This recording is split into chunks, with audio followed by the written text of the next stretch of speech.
All right, virtue number 9. Love this one. Are you ready for this? Live with courage. You precious young ladies will need a lot of courage, and this is directed at young women. Courage to stand up to peer pressure, to resist temptation, to withstand ridicule or ostracism, to stand up for the truth. You will also need courage to face the challenges of life. I love this. I love this because fear and courage, this is something that I know a little bit about. I cannot let my life be determined by the things that I am afraid of. Can you? If you're afraid to love again because you're afraid to get hurt, think of all that you're losing. If you're afraid to perform, but you really want to be a performer, you really want to get something across to people, how are you going to accomplish that if you let your fear hold you back? Live with courage. Get out there. Do something great.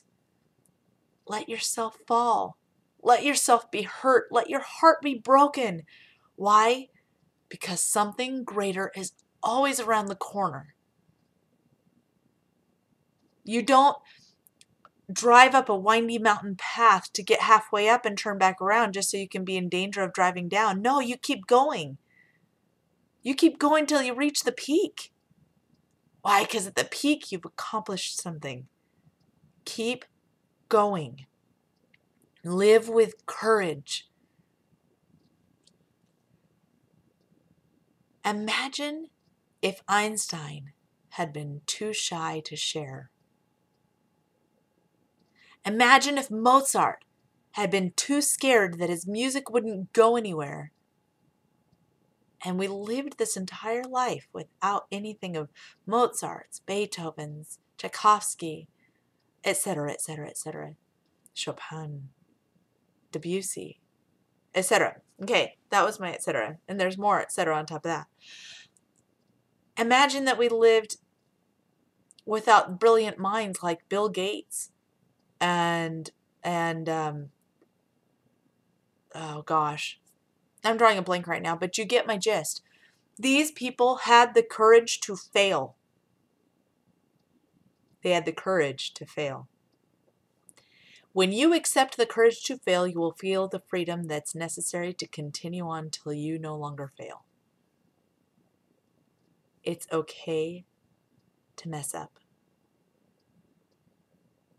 because there's always something better. Whether it's just a learning experience or maybe something amazing was around the corner. And if you don't keep walking one step ahead, then you're never going to get around that corner. So that's the point of that one. I'm going to go ahead and do 9 and 10 together. Number 10 is grow in grace. We are told in the Doctrine and Covenants that we are to grow in grace. That's D&C 5040. Grace is a God-given virtue. It is a disposition to be kind and to do good. It is a charming trait or accomplishment, a pleasingly graceful appearance. Charm is attractiveness that comes from a feeling of personal dignity, and inner beauty that comes from a feeling of self-worth. It has been said that your expression is the most important thing you can wear. A fine young single man I know has a list of qualities he is looking for in his future wife. Cheerfulness is at the top of the list. Grace is such a beautiful word. A lot of people misinterpret it, or I shouldn't say misinterpret it. It's not necessarily wrong to interpret it in the reference of, for example, the song Amazing Grace, the grace of God. But there's more to it than that. Grace is behaving in a way that when you look back, you won't regret it, even if it's bad. It's not bad, but even if it didn't turn out great. I moved to California. It wasn't great, but I did it with confidence, with cheerfulness, and with grace. And everything that came from that was an amazing experience. I mean, amazing. Every relationship I've been in, every decision that I've made over the last few years, especially the one that comes to mind the most is from my divorce. My divorce back in 2010 was very painful, and the one thing that I wanted to do was look back knowing that I did everything I could to not regret my behavior. Now, that included forgiving, and that included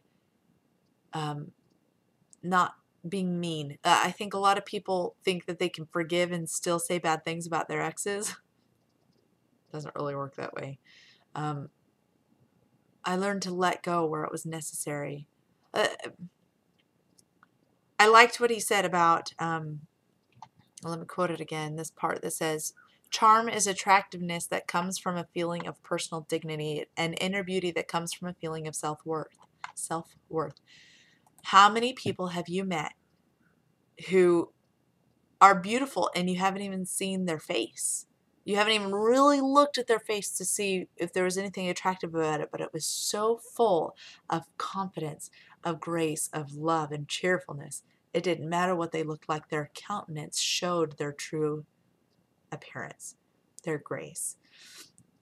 We can live this way. We can live this way. Now, all these 10 attributes, they work together. There's not something you can just choose one or the other to live by. If you want to find happiness, you have to live by each one. You have to behave in ways that are respectful, moderate, virtuous, chaste. The 13th article of faith is one of my favorites. We believe in being honest, true, chaste, benevolent, virtuous, and in doing good to all men. Indeed, we may say we follow the admonition of Paul. We believe all things. We hope all things. We have endured many things, and we hope to be able to endure all things.